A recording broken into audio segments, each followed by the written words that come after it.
예기치 않는 일을 당했어요. 자기는 신앙생활을 정말 잘하고 하나님도 인정하고 그러한 믿음을 가지고 살아왔는데 어느 날 갑자기 내 모든 것이 사라졌어요. 사랑하는 자녀, 아내, 사랑하는 이웃들, 내 재산들 몽땅 다 사라져버렸어요.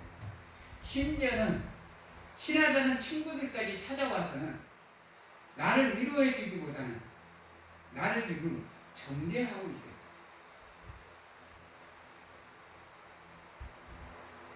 여러분들은 어떻게 생각하세요? 이런 상황이 되면 여러분들은 어떻게 생각하고 어떻게 행동할 것 같습니까? 적어도 나 같으면 원망하고 또 원망하고 또 원망할 것 같아요. 적어도 하나님이 인정하는 믿음인데요.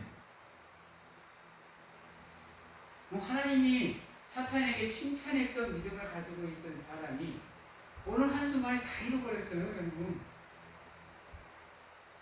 심지어는 자기 생명을 빼놓고 모든 걸 다 잃었습니다. 생명만 유지하지 모든 걸 다 잃었어요. 건강까지 잃어버렸습니다. 그런 상황이면 여러분들은 어떨 것 같아요? 앞이 막막하지 않겠습니까? 지금까지는 부족한 몫이 살아왔습니다. 내가 하고 싶은 거 다 하고 먹고 싶은 거 다 먹고 그런 삶이 이제는 뭘 할 수 있는 삶이 아니에요. 앞이 막막하지 않겠어요? 답답하지 않겠습니까?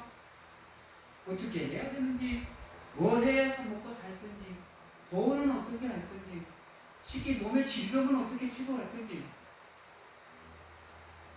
도와줄 사람도 없어, 함께 해줄 사람도 없고,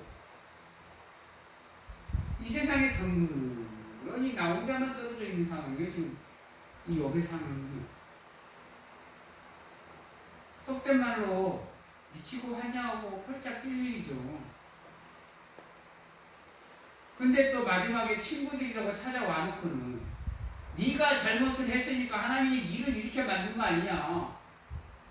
하나님께 회개해라. 기도해라. 그러면 하나님이 너 다시 축복해 줄 거 아니냐. 이 지랄을 하고 있어요, 여러분. 어떻게 생각하세요? 여러분 같으면. 그나마 그래도 친구들이 찾아와서 위로해주고, 응? 다독여주고, 격려해주고, 해도 부족할 판에, 오늘 말씀해 보세요. 4절에. 네 자녀들이 그렇게 된 거는, 네 자녀들이 죄를 지었기 때문에 하나님이 그렇게 한 거 아니야. 이렇게 얘기하는 거예요. 근데 속된 말로, 내 자녀가 교통사고가 나서 죽었는데, 친구가 찾아와서 한다는 얘기야. 네 자녀가 하나님한테 잘못해서 죽은 거야. 다른 사람 잘못이 아니야. 지금 이렇게 얘기하고 있는 건데 어떨 것 같아요? 아 그래? 그러면 하나님한테 미안해서 내가 기도해야 되겠네? 회개해야 되겠네? 여러분들 이렇게 생각할 수 있을 것 같습니까? 어떠세요? 근데 여러분 하나님의 은혜를 받고 복을 받는 사람은 생각과 마음과 말 자체가 달라요.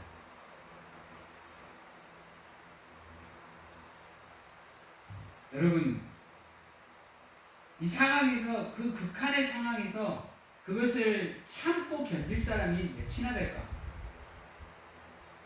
입으로 범죄치 않을 사람이 얼마나 될까요? 입에서 험한 말 안 나오고 욕 안 하고 그래 내가 잘못을 했는 것 같다 하고 그걸 인정하고 하나님께 기도할 수 있는 사람이 이 세상에 과연 있을까요?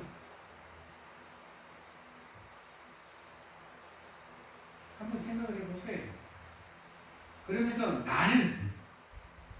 과연 나는 이 욕과 같은 상황에 놓이면 나는 믿음을 지킬 수 있을까?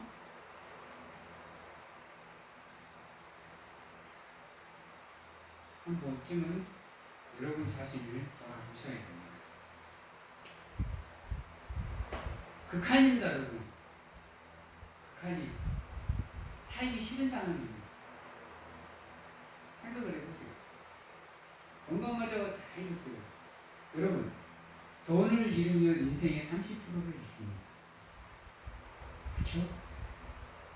친구를 잃으면 인생의 50%를 잃습니다. 건강을 잃으면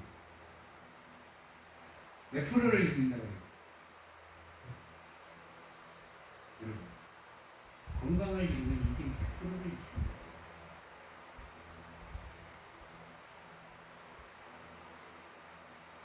근데 지금 여기 상황을 보세요. 30%도 감당이 안 되는데 50%도 감당이 안 되는데 이건 100%가 아니죠, 자기가 여러분 지금. 아무것도 없는 상태죠. 오직 생명만 있죠. 과연 이 상황에서 여기 앞으로 뭘 해먹고 살 수 있을까요? 여러분, 일이라도 할 수 있을까요? 마음이 무너지고 믿음이 무너지고 삶이 무너지는데 그냥 실패자로 사는 거예요. 실패자.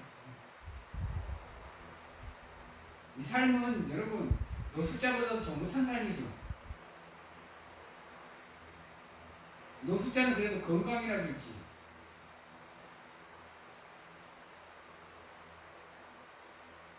사랑하는 성도 여러분, 근데요 놀랍게도요 욥은 단 한마디의 원망도 쏟아내지 않습니다. 하나님께서 뭐라 그러냐, 욥이 입술을 열어 나에게 범죄치 아니했다라고 얘기해요. 첫 번째 시험을 당했을 때 욥이 뭐라고 고백을 해요? 하나님 원망해요? 여러분 따라해봐요.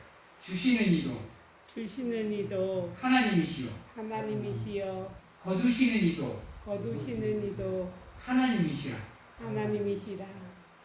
자기가 하나님 뭘 원망할 필요가 없다는 얘기예요. 왜? 여러분 이 땅에 올 때 옷 단벌이라도 한번 갖고 오셨어요? 여러분?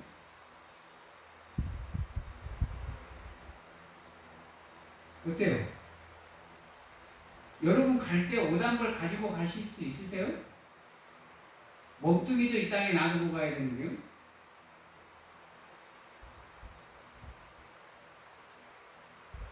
이 욥의 고백이 정말로 놀라운 고백입니다. 여러분. 이 고백으로 사는 사람은요 누구를 원망을 안 해요. 왜요? 모든 고백의 시작이 자기로부터 시작이 돼요. 모든 회개의 시점이 자기로부터 시작이 됩니다. 이 세상의 모든 것은 내가 가진 것조차도 내 것이 아니라고 고백하잖아요, 지금. 이제 그걸 잃었다고 여기 하나님을 원망할 수 있을까요? 주시는 이도 하나님이시요 거두시는 이도 하나님이시라고 고백하는 이 욥의 신앙이 그걸 지금 말해주고 있어요. 그래서 여러분 극한의 상황에서 그 모든 것을 참고 인내하는 그 마음은 아무나 갖는 게 아니에요. 아무나 가질 수 있는 게 아니라고.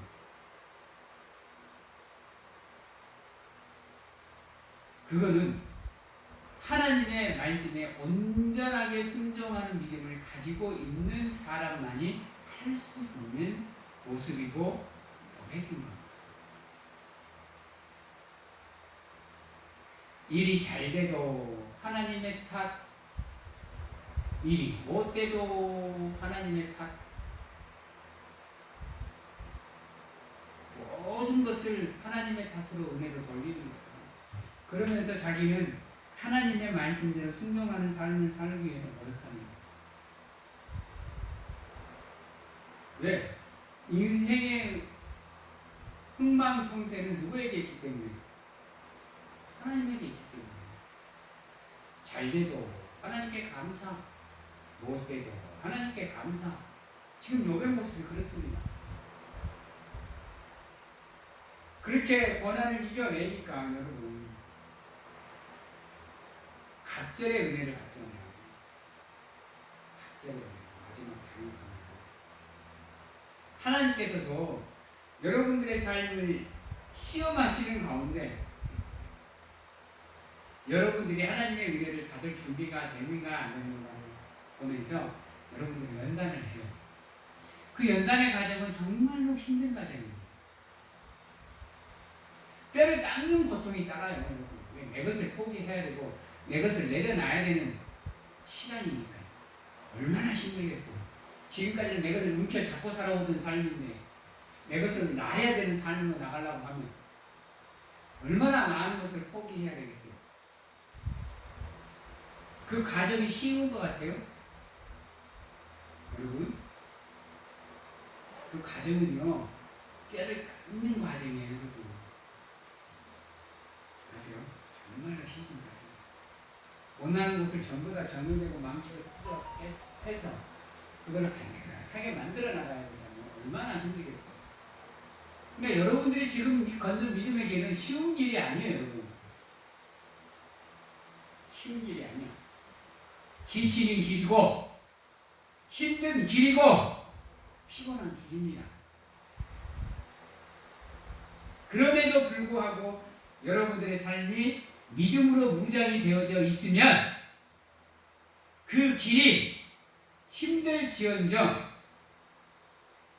무너지는 길이 아니라는 거예요. 왜요? 하나님이 함께 하심을 믿기에 참고 견디는 길을 걸을 수 있게 된다는 거예요. 나 혼자 걸으려고 하면 힘들죠, 여러분. 나 혼자 그 연단의 과정을 거친다라고 생각을 하면 고통스럽죠. 답답하고 막막하죠. 그러나 하나님이 그 과정을 나와 함께 하면서 눈동자같이 나를 지켜봐주고 계신다라고 생각을 한다면 반드시 하나님께서 나를 도와주시고 내가 극복할 힘을 허락하신다라고 믿는다고 한다면 그것 또한 고통과 고난 가운데서도 버틸 수 있고 견딜 수 있는 강하고 담대한 믿음을 가질 수 있다라는 겁니다. 그러한 믿음을 갖기 위해서 우리는 늘 노력을 해야 되는 거예요. 그러니까 자연스럽게 가져지는 거 아니에요. 그냥 내가 믿음 생활하고 있다 보면 세월이 흐르고 시간이 흐르다 보면 뭐 자연스럽게 내 믿음 성장하겠지. 이게 아니에요, 여러분. 그만큼 뼈를 깎는 노력이 있어야 돼요. 그래서 뭐라 그래요? 믿음을 지키는 게. 여러분, 따라해봐요. 피 흘리기까지. 피 흘리기까지 죽을 각오로 믿음을 지켜라. 믿음을 지켜라. 쉽지 않은 건 알지. 바울이 그렇게 권면을 합니다. 안 쉬워요. 목사인 우리들도 그 길이 힘든데 여러분 쉽지 않아요. 그럼에도 불구하고 우리가 매일 하나님의 뜻대로 살기 위해서 노력을 하는 가운데 연단의 길을 걸으셔야 돼요. 그래서 훈련이 필요한 거예요. 연단은. 그래서 하나님께서 단련을 시키시기 전에 반드시 훈련을 시키십니다. 그 훈련이 뭐냐? 주일 성수. 또 뭐가 있을 것 같아요? 우리를 향한 하나님의 뜻이 뭐예요? 여러분 다 알고 계시는데 따라해봐요. 우리를 향한 하나님의 뜻은 우리를 향한 하나님의 뜻은 항상 기뻐하라. 항상 기뻐하라. 쉬지 말고 기도하라. 쉬지 말고 기도하라. 범사에 감사하라. 범사에 감사하라. 이게 우리를 향한 하나님의 뜻입니다. 이게 다른 말로 바꾸면 우리를 훈련하는 방법이에요, 여러분. 방법이에요. 하나님의 뜻에 합당하게 살아갈 수 있는 우리로 단련시키고 훈련시키는 하나님의 방법이에요, 여러분. 그게 하나님의 뜻이에요, 여러분. 그래서 늘 기뻐할 줄 아는 삶, 늘 기뻐할 줄 아는 삶을 사는 사람은 어떠한 사람일까요, 여러분? 어떠한 삶을 살아야 늘 기뻐하고 항상 기뻐할 수 있을까요? 한번 생각해 보세요. 여러분이 생각하는 항상 기뻐하는 삶의 요점은 뭘까요? 뒤에 나오잖아요. 뭐예요? 쉬지 말고 뭐하라? 기도. 네. 쉬지 않고 기도하는 사람만이 기뻐할 수 있어요. 왜? 매일, 매 순간 하나님하고 소통하잖아요. 하나님과 대화하잖아요. 그러니 안 기쁠 수가 있겠어요? 여러분? 그러면 여러분 항상 기뻐하라. 항상 기뻐할 수 있는 방법은 쉬지 않고 기도하는 방법이고요. 그러면 정작 중요한 거, 우리가 쉬지 않고 기도할 수 있는 방법은 뭐가 있을까요? 여러분 한번 생각해 보세요. 사무엘의 고해처럼 기도를 쉬는 죄를 범치 않을 수 있는 방법이 뭐가 있을까? 가르쳐 드리는 거예요. 뒤에 나오잖아요. 뭐예요? 범사에 예. 범사에 감사. 매 순간이 감사하는데 기도 안 할 수 있나요? 여러분? 다시 바꿔서 우리가 하나님이 원하는 삶으로 나가는 방법은 뭐냐? 첫 번째, 범사에 감사. 어떠한 상황에 있었든지 아무리 힘들어도 계속해서 감사거리를 찾아 하나님께 감사하는 거예요. 그러기 위해서는 우리가 끊임없이 하나님과 교통하고 소통하기 위해서 뭐 해야 됩니까? 기도해야 됩니다.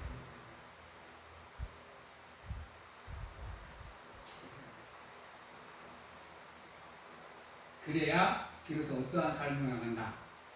항상 기뻐할 수 있는 삶으로 나아갈 수 있다. 이게 우리를 향한 하나님의 뭐다? 뜻이다. 기억하셔야 됩니다. 그냥 가만히 있어가지고 우리가 기뻐하는 삶을 사는 게 아니에요. 감사거리를 일일이 찾아가면서 하나님께 감사해야 되는 노력을 우리가 해야 되고요. 매일 기도하는 수고를 우리가 해야 돼요. 여러분. 가만히 있는다고 해서 우리가 복 받는 거 아니에요.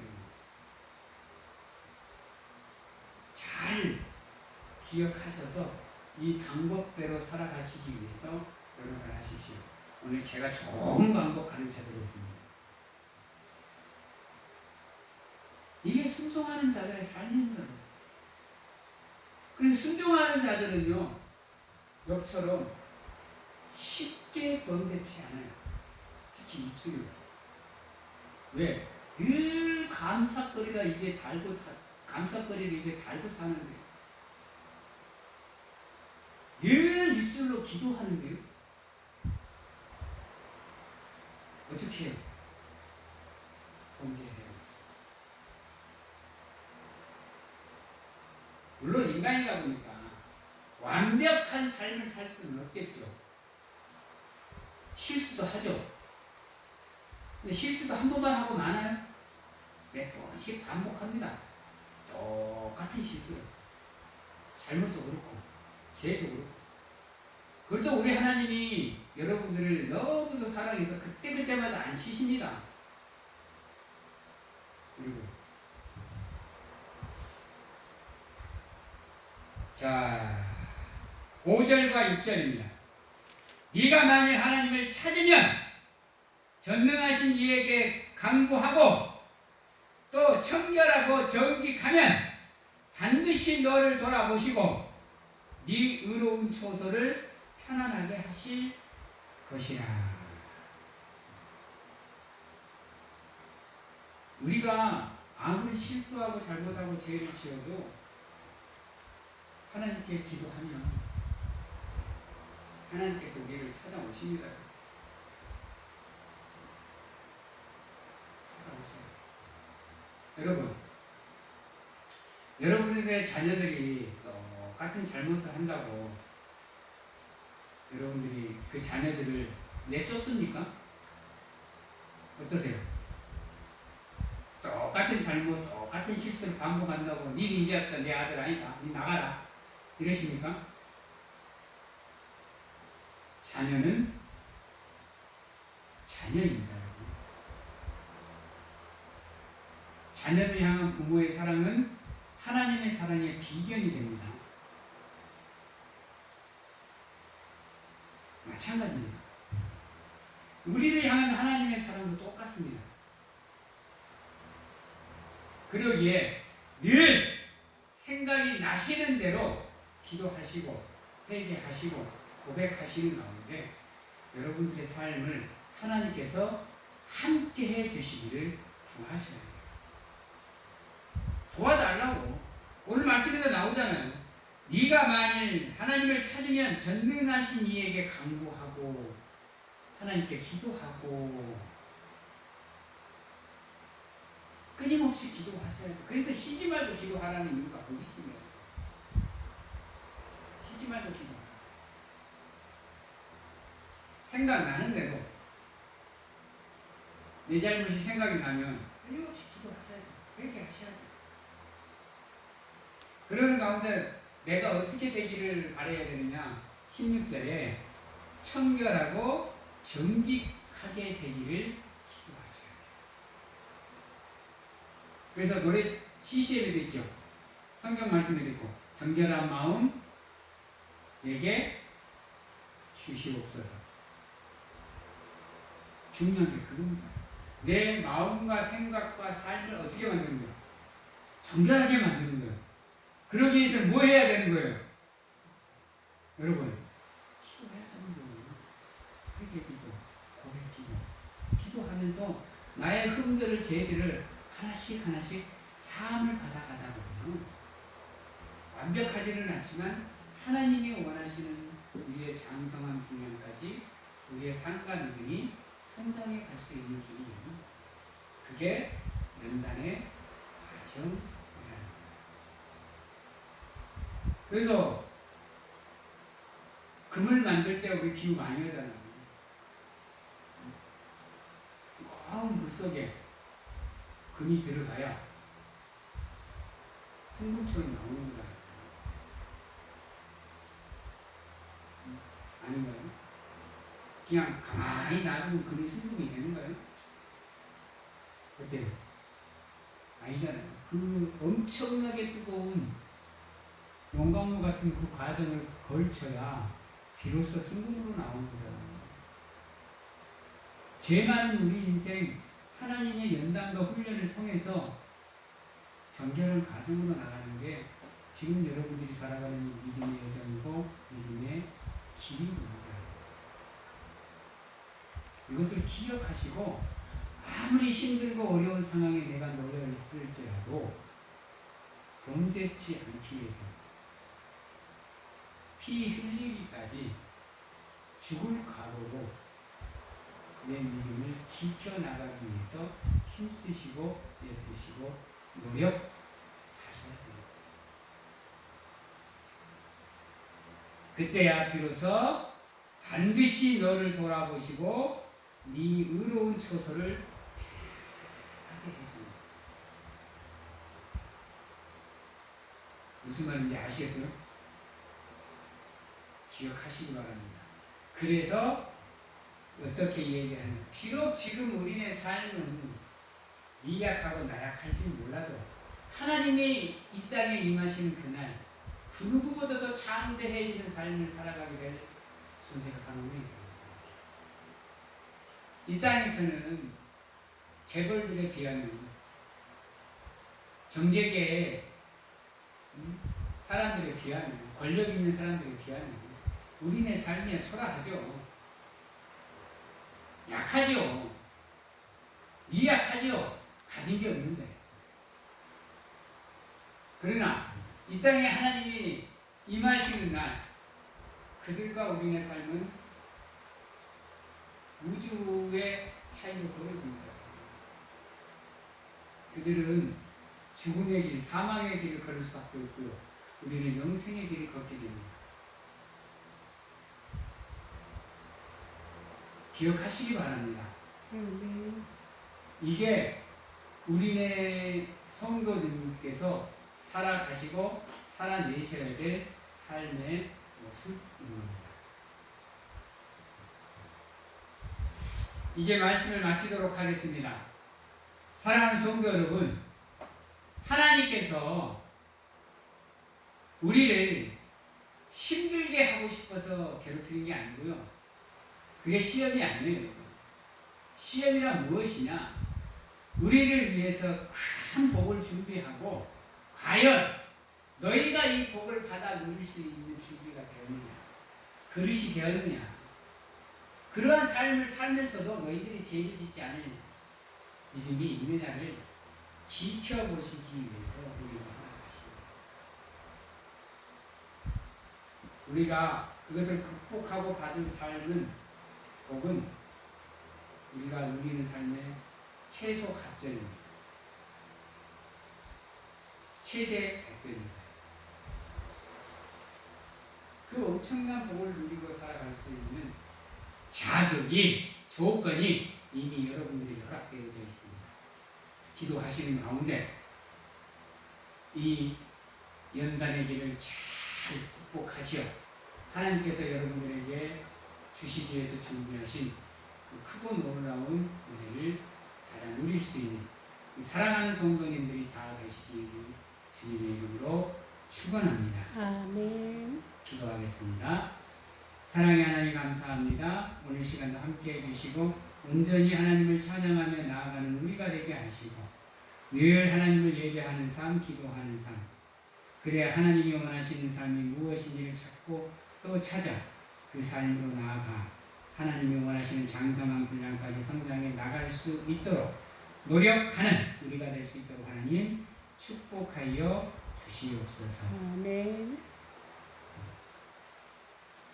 지금은 우리를 죄에서 구원하시기 위해 이 땅에 오신 예수 그리스도의 은혜와